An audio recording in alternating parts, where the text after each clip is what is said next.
Autre titre de l'actualité, c'est la deuxième édition de la foire de l'économie verte qui a fermé ses portes ce samedi.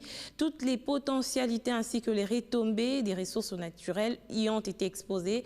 La FEVER a eu une particularité cette année, c'est la participation des écoliers.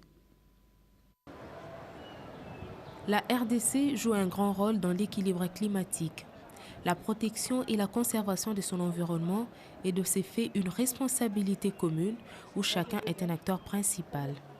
La foire de l'économie verte pense que les bons actes et les bonnes décisions doivent être intériorisés dès le bas âge, d'où son initiative d'ouvrir davantage l'esprit des jeunes sur les notions liées au changement climatique, à la biodiversité et à l'importance de la forêt. J'ai appris l'importance de l'arbre dans la vie de l'homme, vous avez vu, d'aller planter dans nos parcelles.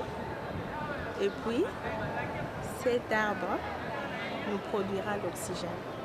Nous avons retenu qu'on peut protéger la nature. En protégeant la nature, nous allons faire des grands progrès côté climat.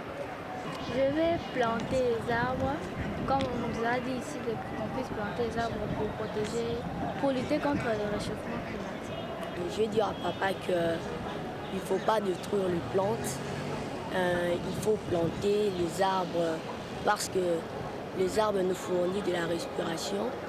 Je vais dire aussi à mes frères et sœurs qu'il faut éviter de détruire les plantes. Ces élèves dans leur école a pour symbole l'arbre devenu grand à partir d'un petit grain de sénévé ont bénéficié de l'expertise de l'organisateur de la foire de l'économie verte. Et nous pensons que c'est le meilleur moment qu'il faille dire à ces enfants ce qu'il y a en fait juste pour ce qui est de l'environnement. C'est pour les amener à imprégner dans leur jeune esprit les concepts d'environnement et tout ce qui tourne autour de l'environnement. Là, je vais parler de l'écosystème, de l'écologie, la biosphère, la biomasse, le carbone. Ce sont des concepts tout à fait nouveaux jusque-là, mais ils doivent les intérioriser dans leur jeune esprit de manière à ce que demain, ils soient les défenseurs de l'environnement, mais en même temps des acteurs pour le développement durable. Passons à la pratique, les élèves ont reçu à leur tour des jeunes plantes d'acacia qui devront planter dans leurs parcelles.